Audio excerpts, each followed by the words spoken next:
শান্তি yes sir. কয়েকদিন যাবত খালি ঘুরতেছি, একটা আসামি ধরতে পারতেছি না। আজকে আসামি ধরা লাগবে, না হলে আমার প্রমোশন হবে না। জি স্যার, ইয়েস স্যার। এই দেখো তো ওখানে কে? স্যার একটা মাল পাচ্ছি স্যার, মাল পানি হচ্ছে এখানে স্যার। এই হ্যান্ড আপ। স্যার এই যে একটু গুঁড়া পানি খাচ্ছি স্যার, আপনি খাবেন নাকি? শান্তি আমার মাল খাওয়ার পর পাশের বন্ধু সরি স্যার, ওকে স্যার ধরে নিয়ে স্যার, ধরে নিয়ে চলো স্যার।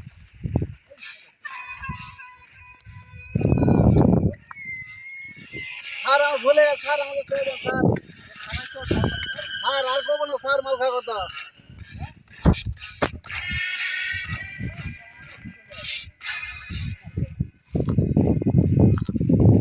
স্যার আমি ছেড়ে দাও স্যার।